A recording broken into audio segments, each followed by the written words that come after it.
Thank you, Matthew. Good morning. It's appropriate to be called being human when humans make things go wrong, especially technology, and that's probably going to be me this morning. But anyway, thank you. Good morning. It's a really encouragement to see so many folk this morning, and I trust you're here because you care deeply about children. And if that's true, then we're in a great place together, because we're going to spend the next hour just thinking about what is going on with the hearts and minds of our children, and more importantly, perhaps what we should be doing or could do about it.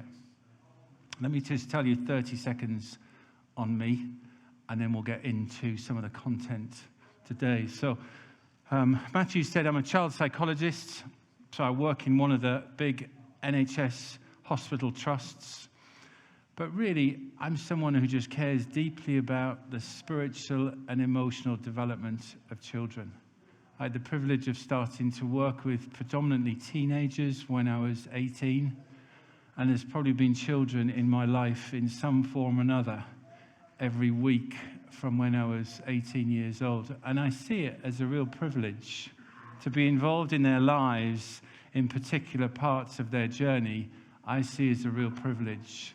So really, at the heart of me is someone who just cares deeply about children. And if I can infect you with any enthusiasm this morning to do the same, then we'll have achieved a lot together. So I'd like to just start by just putting a little agenda up as to what we're going to try and go through in the next 45 minutes. And then we'll finish with some questions. I would like to just put very briefly a little biblical framework on the table to start with, just to get us thinking in terms of what's our responsibility to kind of model Christ and his truths to the children that we have the privilege of interacting with, whether they're in our family or in our church, or maybe some of us here working professionally with children. Then we'll think a little bit more about their minds, their moods, their motivations. Then I'm going to just share briefly some of the trends. I made reference to some of those yesterday, because what we're seeing in particularly children and adolescents is referrals are just, the trajectory is just enormous. And I'll try and explain a little bit maybe what's going on. And then probably the one you're here for. So what parents or grandparents or maybe even what professionals, what would be important things for you to know as you serve and work with children? I don't know the answers to everything. I might have a view. If I don't, I'll happily say I don't know. And then afterwards, there's going to be some time for questions. One last thing then, you'll see on the boards over there, I'm going to be referring to some resources as we go along. So if you've got your phones at the end, on the slide, you'll see a letter. And it's the letter that you need to go to with your camera to then download the resources. If that means nothing to you, come and talk to me, and we'll find out how we can get it to you. And then they're also the same. They're exactly the same. They're on the stage as well. So including a copy of these slides, so you can download those if you'd like to. So let's have a little think then about Deuteronomy 6. Very important to the Jews. Every Jew would have known these words, and every Jew would have seen this as really being important for their children. I am not today going to give a sermon on this, but I think it's good just before we start talking about the health of our children, just spend a couple of minutes just putting a biblical framework on the table just for you to think about. And then so I'm going to ask you some questions, and I just want you to think about these questions in light of the children that are placed on your hearts today. Because this really is a command. So my first question, and just think about this, my first question then would be, how do the children that you work with or are in your family, how do they see the love of God that you have? How do they see? How do they know God is the most important person to you? Do they sense that when you're on the telephone? Do they sense that based on what you watch on TV? Do they sense that from the priorities that you make in your life? How do they know God is the most important person in your life and they can see that kind of day by day? That's tough as parents, isn't it? When we've got to grumble at our kids and remind them of their homework or whatever it may be. But how do you show your love of God? How do you model that to your children? Secondly, then, is that really kind of impressed really within your heart? So it talks about the commands here to love the Lord your God. Do they see that really deep inside who you are? Deep within your heart. I've spent my life working in youth, in churches, and I asked, so this was probably when we had 70 or 80 in our youth group, and I asked a simple question: what do your parents believe the number one priority is for you? And anyone like to take a guess as to what the number one was? Exams, education. And this is in a big church, evangelical church, and these children were growing up believing that education was the number one. So, and then lastly, the NIV uses this word, impress these commands on your children. The ESV, I quite like the word teach. And some of you, if you're my age or older, teaching probably would have been a concept. You sit in a classroom, someone with knowledge is just talking at you for an hour, and you, the student, are supposed to learn. That's not the model of teaching today, our children. Most children learn with their mouths open. And therefore, my challenge to you would be, is there a dialogue with the children that are on your hearts where you can have a conversation with them about the most important things in your life? And in the work I do with children in churches, what I want to try and do is establish a relationship with them where they sense who and what is in my heart. And then when I've got something to tell them, I hope they're then going to listen, because they'll think, oh, he cares about me. He's interested in my life. And therefore, I hope they're then going to listen to me when I've got my Bible open. So just a few thoughts just to kind of put today on a bit of a biblical framework, because I will look for any opportunity to point a child to Christ. But actually, I first spend time getting to know them and them me, because then that opens up the doors of their hearts for me to tell them about the love that I have inside here. Does that make sense? Okay, so let's then have a think about. So I'm gonna whiz through fairly quickly lots of content in the next half an hour. So I'm really sorry. I'm going to give you a little taster. There's lots more online. I may give you some little phrases that you can then Google and follow up again on online and get some resources.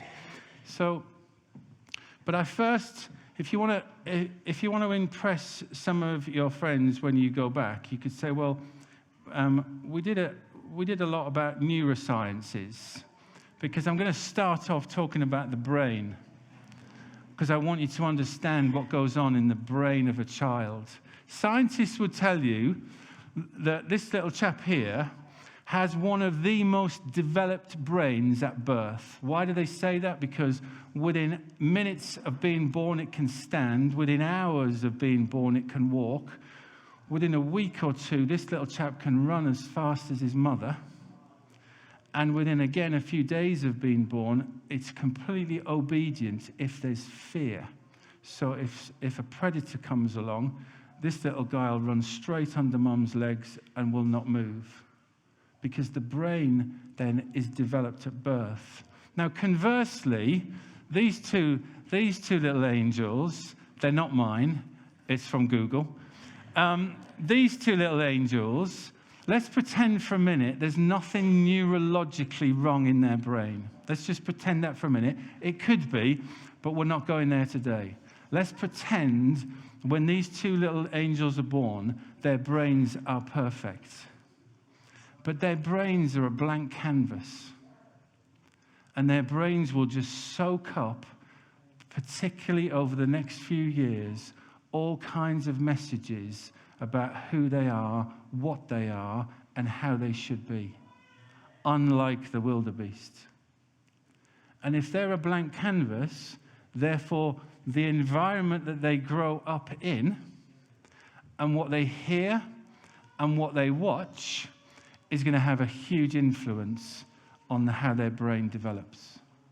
And when we think about the health and well-being of children, so let's pretend let's pretend they grow up and they hear different messages. Let's pretend one's popular. Let's pretend one's academic. Let's pretend one's good at sport. Let's pretend one has lots of friends. Let's pretend the other one is socially challenged, academically challenged. Let's pretend one or two people at school have got hold of one of them online and is posting all kinds of things online about the second one. And then you can see what happens inside their brains. Their brains are going to start developing different ways of thinking and different ways of believing who they are. And if you fast forward, once you start to get to 6, 7, 8, 9 years old, the little shoots are starting to grow of thinking that's really unhelpful. And if left unaddressed, once they get close to double digits, that keeps growing, it keeps growing. They'll find things online, in many cases, that don't help them, and it will keep feeding the message that I'm not a good person, or I'm not very smart, or whatever.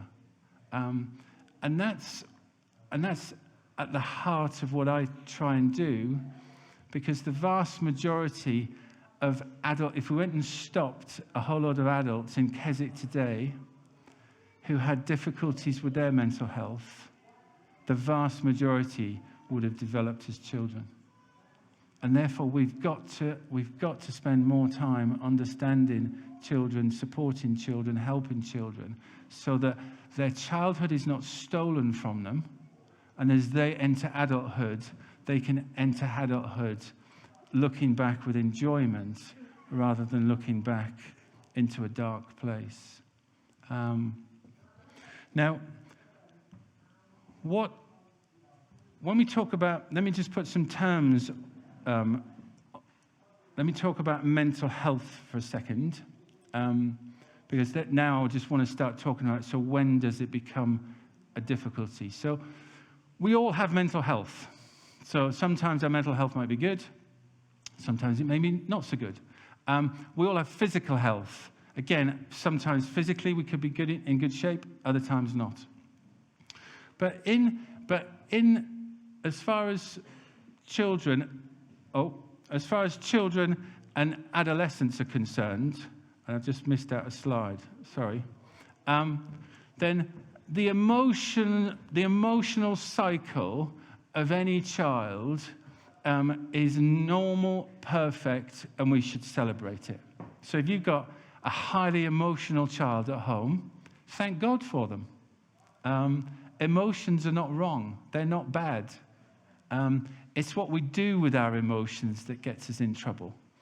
And God has given us these beautiful things called emotions. We can't live life on the top of the mountain all day, all week.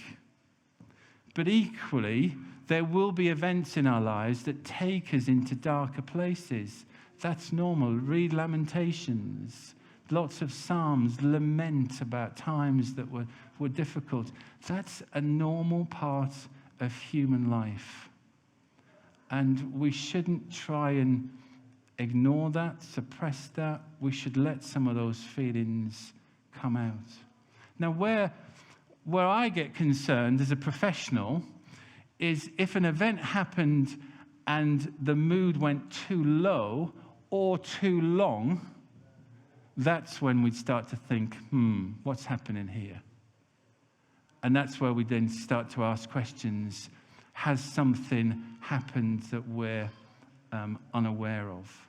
Or is this showing signs, actually, that a mental health issue or challenge is developing, rather than it being a normal cycle that we should be celebrating? Does that make sense? So let's have a quick. So I'm gonna now run you through a quick model. Some of you will have seen this before, but I want us to just briefly understand, as a psychologist, the types of things that we're interested in with children. And so there's three parts to this. So the first part is, we've already covered this, we're emotional beings. So we all have emotions, and those emotions in many ways will drive us to do things or not do things. We'll come on to that later. Secondly, we all think. Have you ever tried not thinking? Have you ever tried that? That's a bit of a challenge, isn't it? So we all think, and you can't stop yourself thinking. So, and that could be a nice thought, it could be an unpleasant thought. You can't stop yourself doing that. But what you can do is then stop yourself feeding that thought with more and more thoughts. I have an exam tomorrow. That's a thought. Oh, I'm going to fail. That's another thought.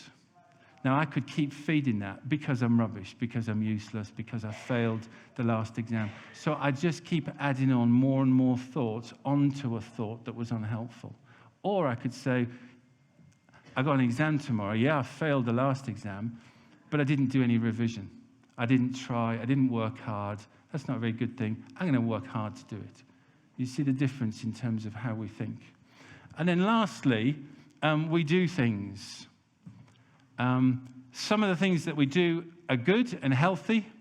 Some of the things that we do are not so good and not so healthy. We avoid doing things that are good for us. Going for a walk, meeting with people. But then also we can avoid doing things that are not good for us. So when we talk about we do things, we can do good things and not do good things, but we can avoid doing things that are not so good for us. And what I want to try and suggest to you is that all three of these are linked together. Because the way we think affects how we feel, and how we feel affects what we do, and it's just a cycle. So if you want to understand human nature and you want to understand human beings, this cycle applies to everybody. If we're thinking as a dinner party and no one's going to talk to me and I don't really want to go there, we'll come up, we might have a sense of fear of the thought of going to something social. So what do?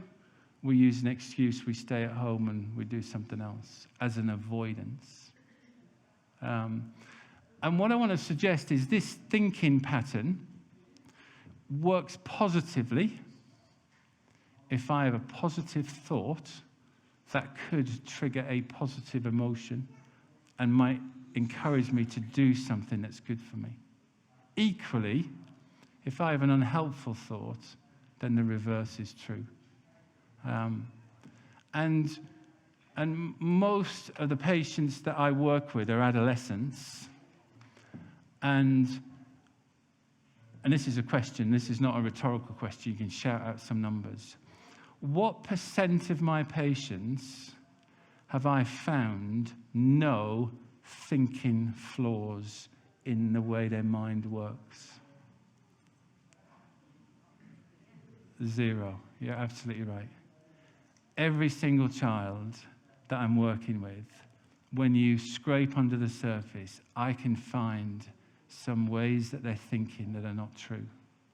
And one of the most common things I try and tell children and their parents is everything you think is not necessarily true. Everything you think is not necessarily true. But they grow up believing it to be true. If I tell you something enough, you start to believe it's true. And then eventually, if that becomes a fixed way of thinking, you can see how these two at the bottom then start to have an impact. I also just want to show you one other picture. Let me just check how we're doing for time. You'll have seen icebergs in lots of different formats and guises. But I want to talk to those of you where there's behavioral difficulties with children.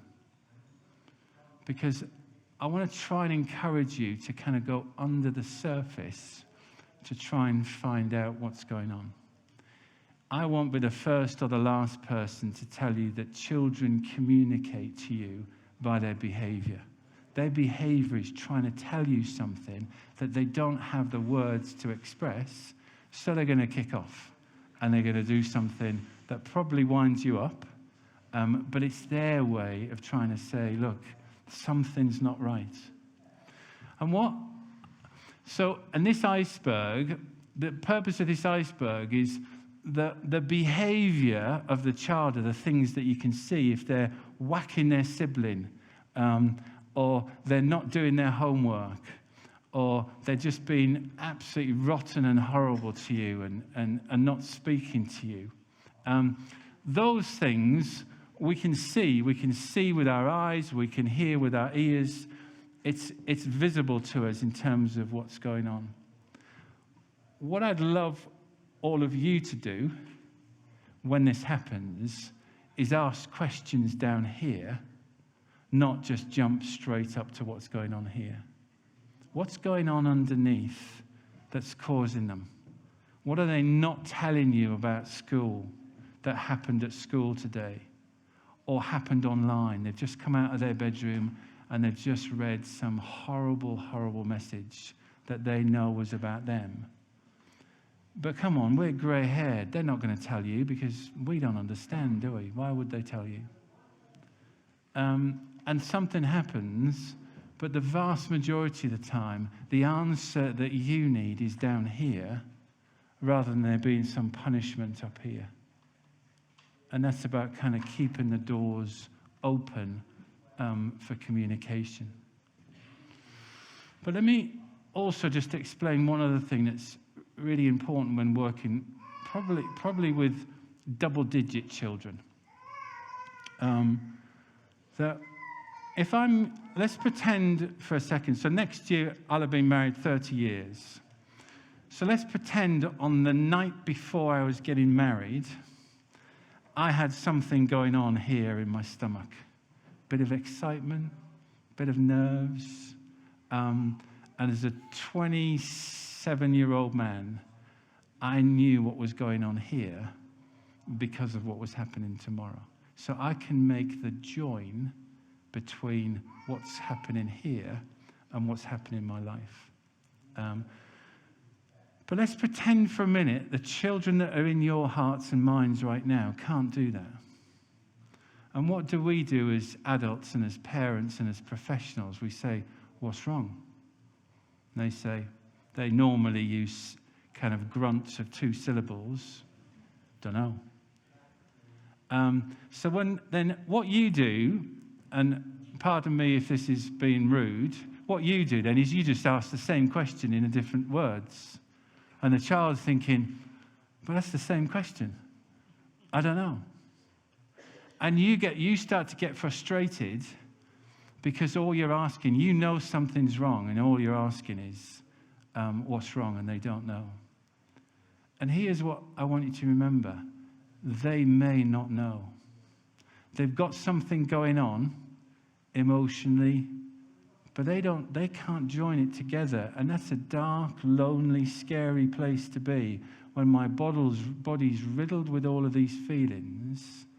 I can't join up my day together And now you're on my case asking me what's wrong, and I genuinely don't know. And I sense your frustration because I'm not answering your question. And it kind of just spirals. So sometimes our children genuinely don't know what's going on. And sometimes, so we just need to listen to them and hold them rather than necessarily, which is what I do or have done with my two boys, where it becomes almost like an interrogation. Please don't do that. It doesn't work. And then maybe gradually you might start piecing things together to understand what's gone on. And if you're as smart as my wife, she'll just say to me, look, back off, leave them alone. I'm going to feed them in an hour. Ask them the question after I've fed them. And it always works. Now, I've only got boys. I don't know if that applies to girls. But if you've just got boys, don't take them on before dinner. Always ask them questions after food. And then, so that ties in nicely with the posh phrase that we use is called emotional literacy. Now, again, I've worked with kids for 35 years. And I don't know if this is true in the press, so this is just an opinion of me, but I think emotional literacy is getting worse in teenagers. Let me explain what it is. And my wife's not here to use her as an illustration, but my mother is. So I'll use my mum, who's sitting in row 2. So as a child, step number 1, can I label my own emotions? Do I know what's going on with my body? Can I say, this is what's made me happy, this is what's made me sad, this is what's made me angry? That's called labeling my emotions, reading what my body is telling me, and I understand what each emotion is telling my body. That's step number 1. Step number 2, which way is it going? Is, so growing up, did I understand how I was affecting my mum emotionally? Probably not, because I was an adolescent boy. But we grow and we develop. So do I have the ability to understand that my behavior is going to affect you emotionally? That's step number 2. Step number 3 is, and now do I understand how you affect me emotionally? And if we tie all that together, then some people use the phrase emotional intelligence, some people use the word emotional literacy. But the point I'm trying to help you understand is when you're trying to understand a child, just keep this in your back pocket or in your mind that they may not be able to do this. They may not know what's going on in their body. They may not know that Johnny wouldn't play football with me at break time. And then at lunchtime, everything on offer at lunchtime was not the food that I like. In the afternoon, the teacher then had a go at me. Some children have an inability to then piece all this together and then realize that when I slapped Jack in the playground, it was a combination of all those things that led me to do it. Working with children and raising children, we've got to understand that not every child can do this. And if you're working with children with social communication difficulties, autistic children, they can't do this.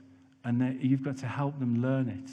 It's not a natural gift to most children that have social communication or autistic tendencies.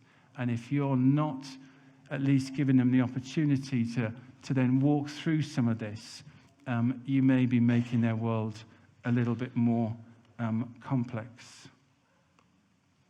So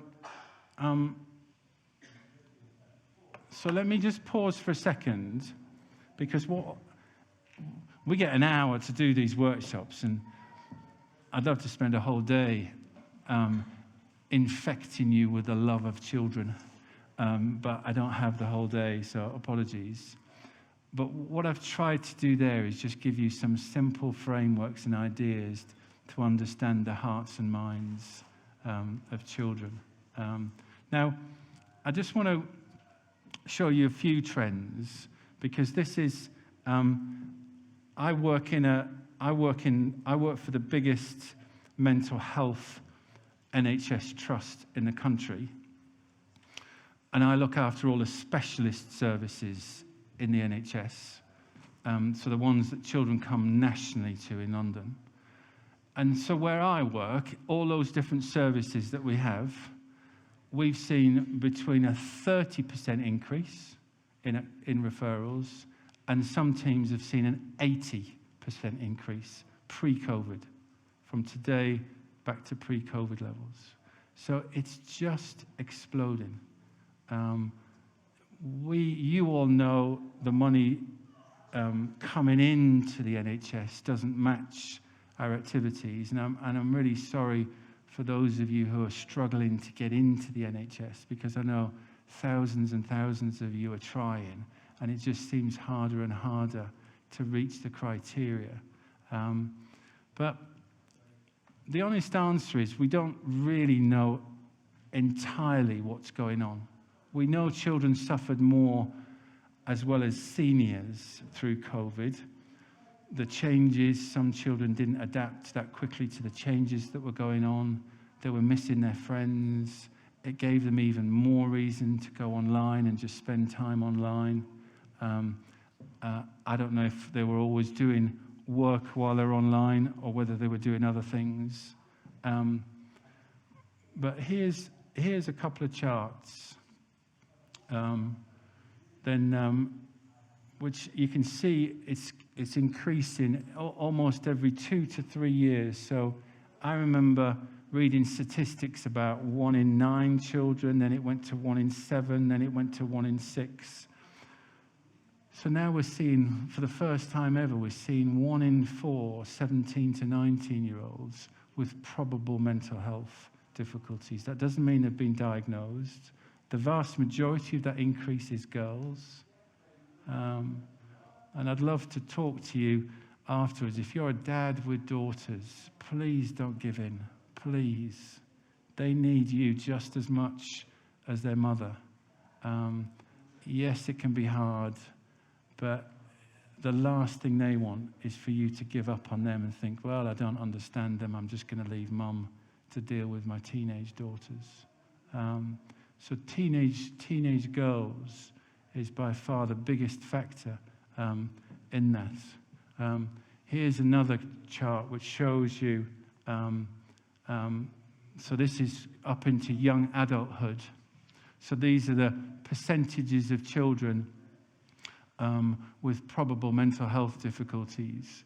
And you can see that for young women, it's like over 25% of young women. And that's just awful.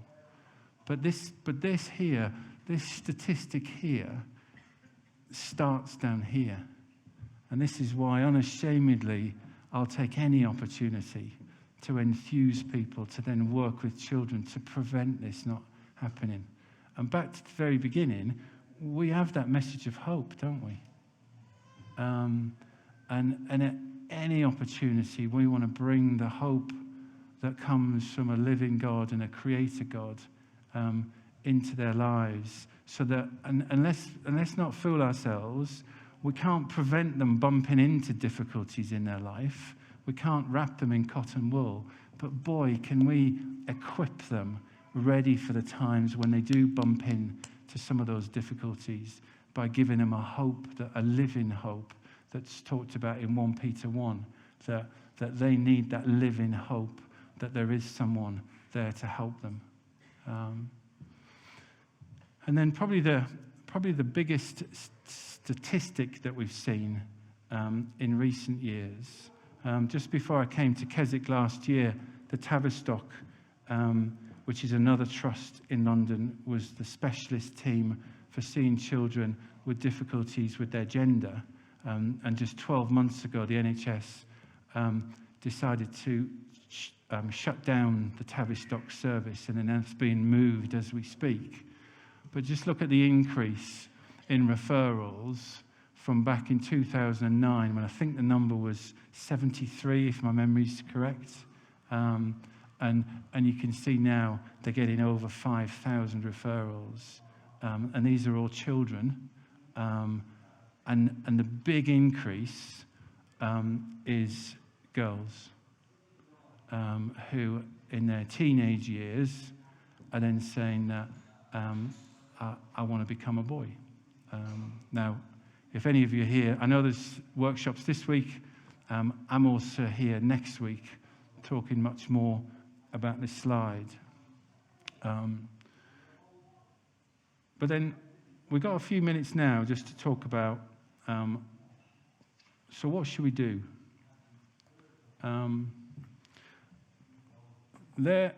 Years ago, I watched this. A patient of mine told me to watch a movie. And a professor of mine, when I was training, taught us things that weren't really kind of in the literature in terms of what we should be doing as psychologists. And I remember him saying to us, if you ever get stuck with a child, find out if he or she has watched a movie 5 or 10 times, and watch that movie, and they will be in the movie. And so one of my patients years ago, I did that, and this was the film that she asked me to watch. This is Hilary Swank. She played a teacher, and it's been turned into a movie and into a book, and it's called The Freedom Writers. But here's the story of the movie, or the story of the book, and this is really quite profound.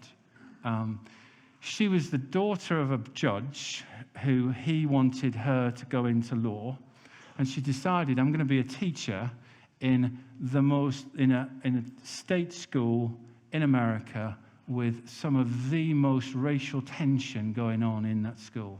Gangs, killings. These kids in the school wouldn't even sit next to each other, never mind talk to each other. And this teacher went in very naive. This is the teacher here, very naively thinking, well, I need to then start working with these children. And what she did, I thought, was just profound. She bought a load of journals, one for every student in her class, and she left them in a cupboard.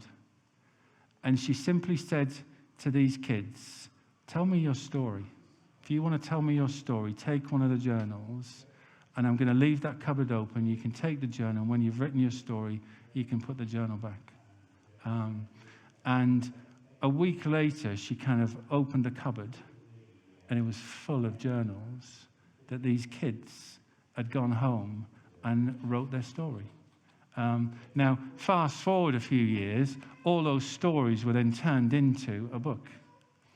And I think the reason why I share this, and the reason why I think it's really so profound, is all she did to those kids, they were teenagers, they were probably 15, 16 years old. She said, tell me your story because I want to listen. I care. And they did.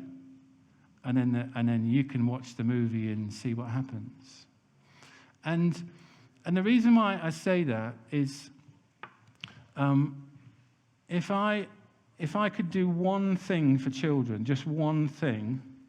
I know we're in a Christian convention and we don't talk about genies in bottles, but if God gave me one thing for children worldwide, I would put someone in their life that just listens to them.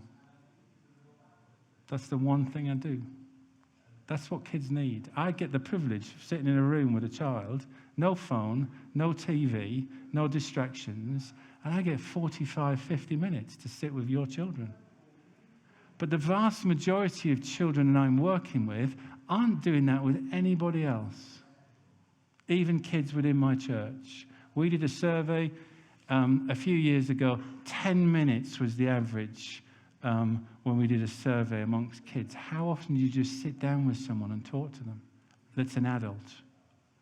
And it was 10 minutes. So if you're a grandparent with time on your hands, just sit with them. Silence is okay. And just build. And I know some of us lose our confidence because we don't know what to say and we don't know how to say it and we'll think we'll get it wrong. But just ask them questions. Be interested in what they're doing.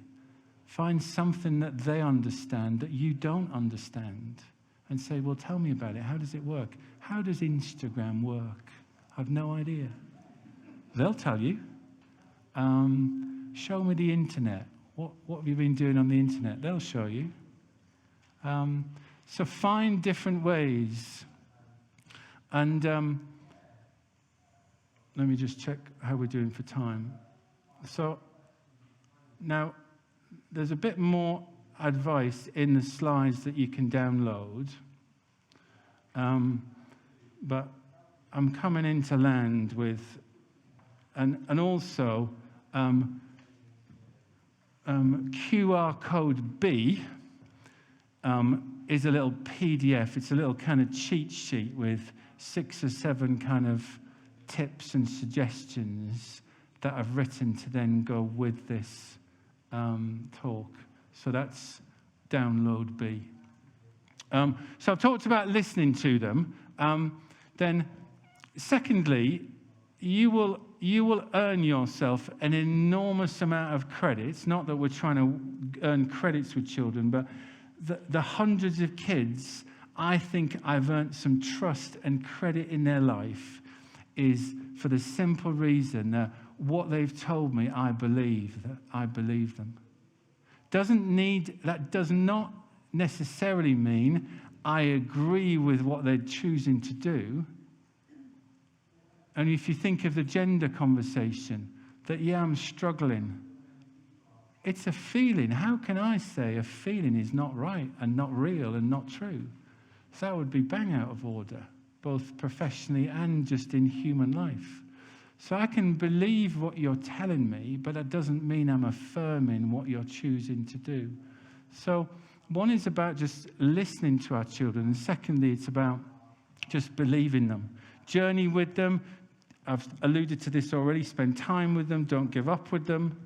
And however monosyllabic they are, that's not your excuse to then give up and check out.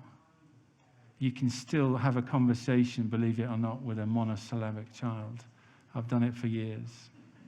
Okay? So don't give up.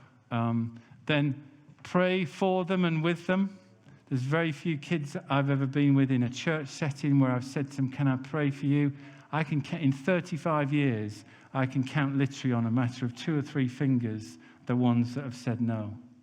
And that's because their mates were playing football outside and they said, you can pray, but I'm off to play football. It's not that they disagreed with. So just pray for them or pray with them. Look out for any opportunity that you can speak truths into their lives. So I'm a huge fan of writing old-fashioned letters. So I'm always just writing old-fashioned letters to kids, and some of them, they get them out years later and say, this is what you wrote me when I was horrible, when I was 14 years old. Because it has an impact on them. It's impressed these onto their lives. And so I don't send them important WhatsApp messages. If I've got an important message to say, I'll go and get a stamp, put it on an old-fashioned letter, and mail it. So if you've got time on your hands, and not every child is tactile, so I'm not saying you have to go around hugging everybody, but again, if you've got a teenager, then a lot of advice I give to parents, so this is if you're professional, this is not for you. This is for if you're related to them, then just snuggling up and watching some junk on TV, just having physical contact with your teenagers that maybe are not so cuddly anymore, you never know, they might enjoy that. So just sometimes touch is important without there being in-depth conversations. And if they do that, that's not your license to then interrogate them and ask them 100 questions. The intention was to watch some junk on TV together. Lastly then, myths. There's lots of myths when you're working with children. So probably the most important one, especially in a church context, is people that have lost their confidence of working with children will say, too complex for me. I'd be scared if something came up, I'd then make it worse. I've never heard a single example, and of anyone who's just a great listener making the situation worse. Listen, emotionally hold them, believe them. That's not going to make it worse. Then in most cases, it's going to make them feel better. A common one is suicide. Again, it's a myth. Talking about suicide doesn't make children consider suicide more. Then a huge percent of children today will have considered it at some point in their lives. Then again, some of the excuses I hear from parents, well, they're not telling me there's something wrong, so I'm not going to try and create a problem when that doesn't exist. Well, that's not the wisest of things to do, because if they've got a problem, they'll find the answer somewhere else if they can't find it from you.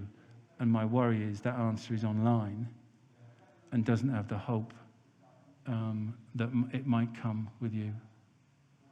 And some of the children I work with, their most common reason for not telling their parents of some of these difficulties is actually not that, well, they're stupid or they're ignorant and they're not going to understand. The most common reason kids give me is, you've got enough on your shoulders right now, I'm not going to add more onto it. And for that reason, I don't tell you my problems. Well, I'm sorry, but as parents, that is our job. So we've got to make sure that we are available. And the other myth is around social services, although that's getting less and less now. And then quite a few people are always worried that mental health difficulties will prevent you from getting a good job again. I need to stop speaking and hand over to Matthew. So that hopefully gives you a little flavour. And I'm going to leave on this screen, I'm going to leave this slide here. So B is the document that we've not talked about, but you can download that. And C are the resources on the QR codes. Matthew. David, are you happy to take questions? Yes, absolutely. Please raise a hand. I'll bring a microphone round as best I can. I'll look round different parts. I see one hand here. Thank you for the insightful talk. I'm not quite sure how to phrase this, so I'll just kind of verbalize things and just ask what you think. I'm wondering how true the problem is in terms of the mental health increases. We see the statistics are terrifying, but numbers don't always give us the full picture as to what's going on. For example, you mentioned the gender referrals, terrifying statistics, and yet you also talked about labeling and the difficulties children have with labeling things, and how if their parents can't give an answer, they might look for the answer online. Lots of people are suggesting that the gender confusion is psychological contagion, and that many of these young girls, mostly girls, are not suffering gender dysphoria, but they are anxious, confused, depressed, lonely, awkward, feeling out of place. Look for an answer online, find an influencer, gives them an idea, hence they start to act it out, maybe. Now, that's been talked about a lot. I wonder how much of that is happening with the increase in mental ill health. We're seeing rocketing referrals. And yet at the same time, I see a lot of people online everywhere saying, we're all getting more mentally ill. People starting to say that normal emotions are actually mental illnesses, anxiety is an illness. We're starting to over-psychologize things. And I do wonder, and this is what I wanted to bounce off you, as to whether I'm going somewhere or not, is just how much of the increase is just talking ourselves and our kids into feeling more ill than they really are. So in terms of the children that you see, have you noticed that they genuinely are suffering from a mental health disorder? Or is there a sense that perhaps they're making a mountain out of a molehill? I just wondered what you think on that. Wow. There's a few questions there. I think the gender one, I'm going to avoid if it's okay, because that's much more than a 20, 30-second answer. And there's sessions this week and next week on gender. But your general question, the honest answer is we don't know. We really don't know. Of course, if there's more people like me, more psychologists, more psychiatrists, are we going to find more people? There is that argument. But the children, but the comparisons that have been made years and years ago, they weren't the studies of children to understand how they were feeling, what they were thinking 30, 40 years ago to compare it with. But I can honestly say, in the work that I've done with children, and I know I work in a specialist service, then children today are definitely more complex than they were 20, 30 years ago, without question. And the volume that is coming our way is definitely on the up. Now, I know your volume question is, well, why is that the case? So things like social contagion with gender, we don't see quite the same kind of contagion with other issues. But COVID, for instance, if you take one of the teams that I'm working with in terms of eating disorders, as an example, around the country, some of that, it doubled during COVID. Now, we're still trying to unpack why being in a house, locked in, why did that have such an impact on children, on their body image and on food? We're still trying to unpick it. So my brief answer to your question is, the complexity is there, absolutely, and is increasing. Can we answer the question as to why there's been such a volume increase? There's suggestions, but we don't have a definitive answer.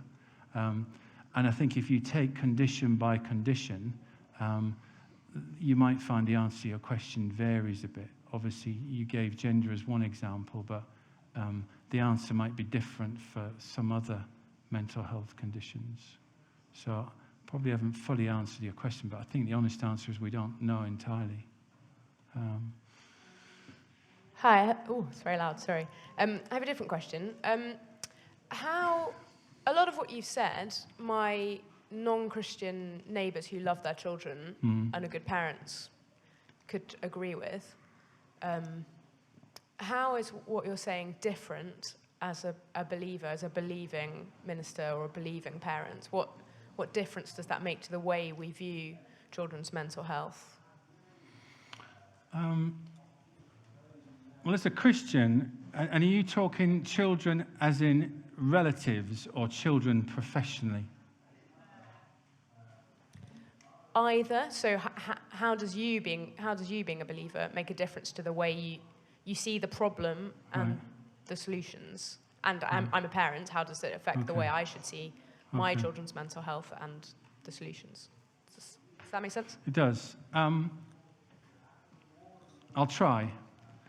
I think as Christian parents, accepting that there's difficulty, and to your question earlier, accepting that we don't understand why there's difficulty in its entirety, then my challenge to Christian parents, and raising two boys myself, aware of this, I wanted to make sure for my boys that some basics in their life were there on top of just making sure they heard the truths of the gospel.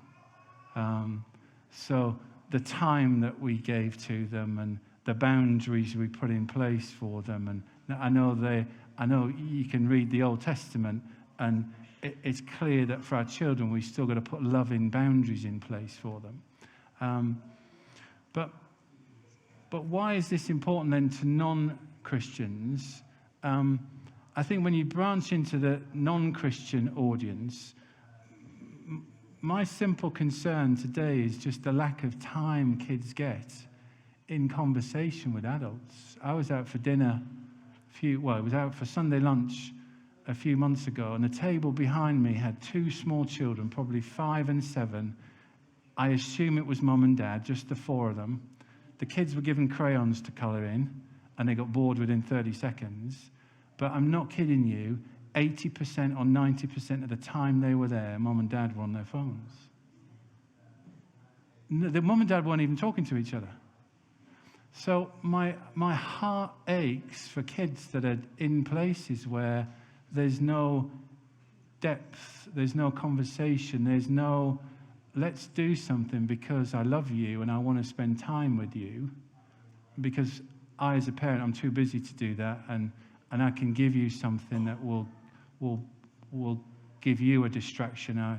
Yes, you've got your phone, yes, you've got your game machine or whatever, so you're happy, and I've got to do things. So for me, time is the biggest factor that I worry about, both in Christians and in non-Christian homes. So for children, whether they're raised in a Christian family or not, then we need children to grow up knowing that they're loved, knowing who they are and where they belong, knowing that there's kind of forgiveness, knowing that there's some healthy boundaries, so it's not just do what you want, knowing there's consequences for doing things, so that's about kind of the balance of love and discipline. And I think that applies to both sets, really, Christian or non. But in the world I live in professionally, it comes back to time and just listening to them and emotionally holding them through that difficult part of their life. David, quickly, one more. Okay. Quickly, thank you. I've heard that there's for volunteers working in churches, working with children and young people, there's been a catastrophic decline in those willing to do it for safeguarding, just because of the training and fear that we're not actually allowed to sit down and have a one-to-one conversation or build a relationship with a young person anymore. Right. Rubbish. That is absolutely not true. Point well made. I hear that every week. And that's why I made the comment that we can easily withdraw because we don't feel qualified. I absolutely endorse good, solid safeguarding principles in church and professionally. So I don't want you to be in a position where someone could make allegations about you, but equally I don't want children in a position where things could then happen to them. So safeguarding, absolutely. But I think part of it comes down to training, because the point I made earlier, how on earth are you going to hurt or damage a child if you just listen to them? And I think that's the skill we've lost in this current generation, that ability to just sit and listen. Tell me a story. And as far as the safeguarding concerns, yes, if they tell you something of significance, you'll have a process that you need to follow. But for those of you kind of my age and upwards, please, if you've got time on your hands, find someone in your family or in your church to just talk to and work with, because the point the gentleman's raised is why so many of us won't do it anymore, because we're scared. We're scared we'll say something that's wrong, or we're scared we'll get into some safeguarding issue that we can't deal with. But that's somebody else's responsibility to deal with. Every organisation should have a safeguarding person, and your job is to tell them and let them deal with it. But please, I hope that doesn't put, I hope and pray that doesn't put you off. Because remember, we've got the message of hope.